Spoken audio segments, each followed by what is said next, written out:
नमस्कार दोस्तों, मैं हूं मुकेश और स्वागत है आपका अपने channel Ayurveda and chemistry for all में। दोस्तों, ये चैनल आप लोगों के लिए आयुर्वेद का ज्ञान का भंडार है। और अब अपने आयुर्वेदिक दवाओं के बारे में अगर आपको कोई जानकारी चाहिए तो हमारे चैनल को ज़रूर सब्सक्राइब कीजिएगा। इसमें हम विभिन्न प्रकार के आयुर्वेदिक जो उत्पाद हैं, जो प्रोडक्ट्स हैं और जो हर्बल प्रोडक्ट्स हैं उसके बारे में जानकारी देते रहते हैं समय समय पर। और कैसे उसका इस्तेमाल भी करना चाहिए और किस तरह वो आपको लाभ पहुंचाएगी उसके विषय में भी हम आपको अवगत कराते रहते हैं। तो इसी कड़ी में हम आपके लिए एक नया वीडियो लेकर आए हैं जिसका नाम है नीम घनवटी। दोस्तों, जो ये नीम घनवटी है, ये बहुत सारे कंपनियों के आते हैं। ये पतंजलि हो गया, योग गुरु के हो गए, और भी कई ब्रांड है, डाबर के हो गए, बैद्यनाथ के हो गए। तो ये नीम घनवटी है, इसका किन किन रोगों में फ़ायदा होता है, कैसे इसका यूज करना चाहिए, कितनी मात्रा में इसका यूज करना चाहिए, किन किन अवस्थाओं में इसका प्रयोग वर्जित है, किस कंडीशन में इसका योग नहीं करना या प्रयोग नहीं करना चाहिए, और किस तरह से ये इस दूसरी दवाओं के साथ, एलोपैथी दवाओं के साथ अगर इंटरेक्शन करती है तो कौन कौन सी दवाएं हैं जिनके साथ इसका इस्तेमाल नहीं करना चाहिए या चिकित्सीय परामर्श के बाद करना चाहिए। तो आइए दोस्तों, जानते हैं नीम घनवटी के इस्तेमाल करने से होने वाले लाभ के बारे में। जैसा कि आपको पता है, नीम नीम आपको सभी लोगों को पता है, नीम एक औषधीय गुणों से भरपूर एक वृक्ष होता है, पेड़ होता है, जिसकी छाले, तने, पत्ते और फल सभी के सभी स्वास्थ्य वर्धक होते हैं, आपको स्वास्थ्य में बहुत लाभ पहुंचाते हैं और अनेक प्रकार की बीमारियों से आपको बचाते हैं। अगर आप ग्रसित हो गए हैं तो उसमें आपको लाभ पहुंचाएंगे, उन बीमारियों को दूर भगाएंगे, उससे आपको बचा के आपके शरीर को उससे रक्षा करेंगे। नीम घनवटी का सेवन करने से जो है हमारे शरीर में जो फंगल इन्फेक्शन हो जाता है, जो चर्म रोग हो जाते हैं, जिसके खुजली है, दाद है, खाज है, खुजली है, खरोच है, ठीक है, इस प्रकार के जितनी भी, इसको हम एक्जिमा बोलते हैं, ठीक है, और जिनकी चर्म से जो है पस निकलता रहता है, पानी निकलता रहता है, ठीक है, जिनकी स्किन सूखी हुई है, ड्राइनेस है, ठीक है, उनको लिए नीम घनवटी बहुत ही लाभान्वित करने वाली बहुत ही उपयोगी दवा है, उपयोगी औषधि है। उसके बाद जो बैक्टीरियल इन्फेक्शन से जो ग्रसित होते हैं, ठीक है, जो आपके पेट में या आंतों में बैक्टीरियल इन्फेक्शन हो जाते हैं, जो माइक्रोबियल इन्फेक्शन हो जाते हैं, ठीक है, जीवाणु संक्रमण जिसको हम बोलते हैं, उसमें भी ये लाभान्वित करती है।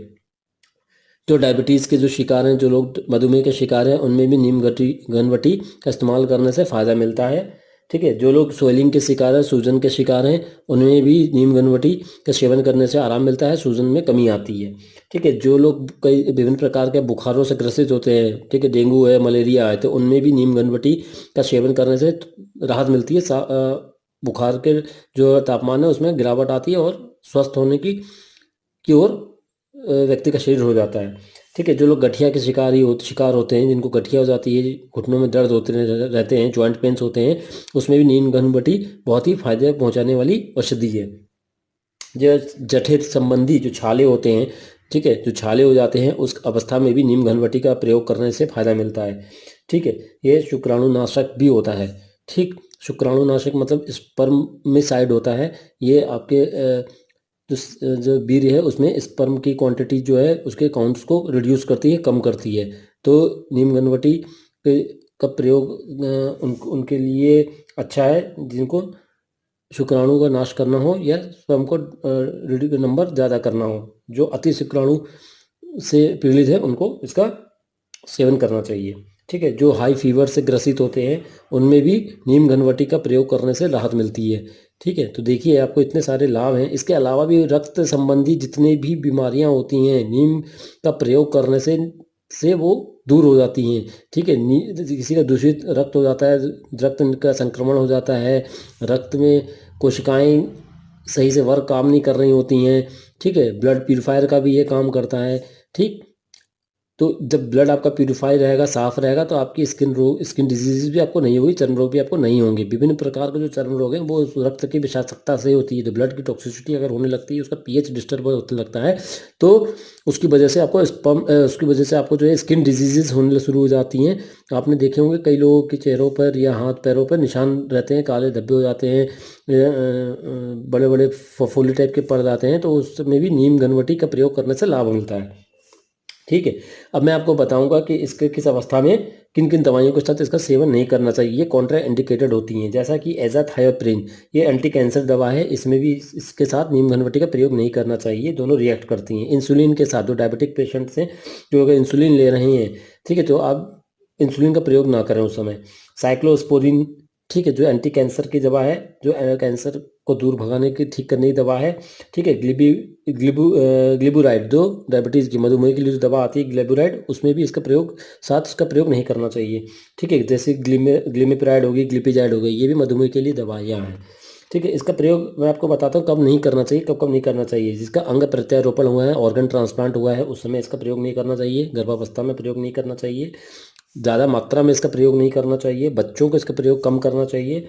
और जो स्तनपान कराने वाली महिलाएं हैं, उनको भी इसका प्रयोग नहीं करना चाहिए। ठीक है, या चिकित्सीय परामर्श के बाद आप करें। कुछ भी करें, आप चिकित्सीय परामर्श के बाद ही करें। ठीक है, इसका सेवन मैं आपको बताऊंगा कि कैसे करना है। ये आपको एक टैबलेट दिन में 2 बार लेनी है, सुबह शाम करके। ठीक है, ये 60 टैबलेट से 60 टैबलेटें हैं और मात्र 90 रुपये की है। ठीक है, अब देखिए कि इसके जो घटक, मुख्य घटक क्या है। ये हमारा जो है, ये एक टैबलेट 625 mg की है दोस्तों। और इसमें हमारा क्या मिला हुआ है, कॉमन जो साधारण नाम है नीम है, और जो उसका बोटेनिकल नेम है, जिसको हम लेटिन नेम बोलते हैं, उसको हम अजादी रेक्टा इंडिका बोलते हैं। ठीक है, ये जो हमारी तने की छाल होती है, उसको बारीक पाउडर करके बनाया गया है। ठीक है, और उसकी नीम की क्वांटिटी कितनी है, 500 mg की ये इसमें नीम कंटेंट है। ठीक है, और इसके अलावा जो है टैबलेट बनाने के लिए जो बेस मटेरियल प्रयोग किया गया है, जो फार्मेसी वाले बंदे हैं, जो फार्मेसी वाले स्टूडेंट्स हैं, विद्यार्थी हैं, जो लोग हैं, वो ये इस चीज़ को बखूबी समझेंगे। ठीक है, इसमें टैबलेट बनाने के लिए माइक्रोक्रिस्टलिन सेल्यूलोज, जिसको एमसीसी बोलते हैं, मैग्नीशियम स्टीरेट का प्रयोग किया गया है, एरोसिल है, टैल्कम पाउडर है, गम अकेशिया है, और एचपीएमसी का प्रयोग किया गया है, जैसे कि कोटिंग कर सके। इसको आपको दिन में क्या लेना है कि इंडिकेशंस आपको बता दिया है। दिन में आपको 2 बार एक एक टैबलेट लेनी है, और जैसा कि आपको चिकित्सक ने आपको बताया हो। और इसको इंडिकेशंस क्या क्या है, जो है त्वक दोष है या रक्त दोष है। ठीक है, useful in the skin disorder and blood purification. ठीक है, जैसा हमें आपको ये चीज़ पहले ही आपको बता दी है, चर्म रोगों में या रक्त की विषाक्तता या खून ब्लड को प्यूरिफाई करने में इसका प्रयोग करना चाहिए। ठीक है, जिससे कि आप अन्य बीमारियों से बच सकें। ठीक, तो आपने देखा नीम घनवटी का। अब अगर नीम घनवटी की जगह ऐसे भी नीम यूज कर सकते हैं, उसमें भी कोई समस्या नहीं है। आप नीम की दांतों के लिए भी नीम, आपको पता है, रामबाण औषधि है। दांतों के कीड़ों के लिए, आप दांत भंजन करते हैं, उसके साथ नीम का दातुन आप करिए, आपके दांत हमेशा रहेंगे कि उसमें कभी भी कीड़े नहीं लगेंगे आपके। कभी आपको डॉक्टर का, डेंटिस्ट के पास जाने की जरूरत नहीं पड़ेगी। ठीक है, तो नीम तो एक रामबाण औषधि है हर एक बीमारियों के लिए। कई बीमारियों में ये फायदेमंद पहुंचाता है। आपके पेट के कीड़ों को मारने तक के लिए भी इसका प्रयोग किया जाता है। ठीक है, आपको इसके बारे में हमें ज़्यादा बताने की ज़रूरत नहीं है। आज आप लोग सभी लोग पढ़े लिखे हैं और सभी लोग जानते हैं। लेकिन क्योंकि अब ये नीम का प्रयोग जो है, पेड़ आपको कम, वृक्ष कम मिलते हैं, तो आपको थोड़ी सी इसकी मेहनत करनी पड़ेगी। अगर आप टैबलेट नहीं अफोर्ड कर सकते, तो आप दातुन का प्रयोग करिए। उसका पत्तों का आप जो है जो काढ़ा बनाइए, काढ़ा बना कर इस्तेमाल करके पीजिए, आपको वो भी लाभान्वित करेगा। ठीक है, तो ये रहा आपका पतंजलि की जो है नीम घनवटी के फायदे के बारे में। ठीक है, अगर आपको ये वीडियो अच्छा लगा हो, तो आप लाइक, शेयर, सब्सक्राइब ज़रूर कीजिएगा। आपका प्यार हमें बहुत चाहिए। बिना आपके शेयर, सब्सक्राइब करके हम आगे नहीं बढ़ सकते हैं। ठीक है, आप दूसरों को भी ये बताइएगा अगर आपको अच्छा लगा हो तो प्लीज़। ठीक है, फिर हम मिलेंगे किसी और नई वीडियो के साथ। तब तक के लिए दोस्तों धन्यवाद। नमस्कार दोस्तों।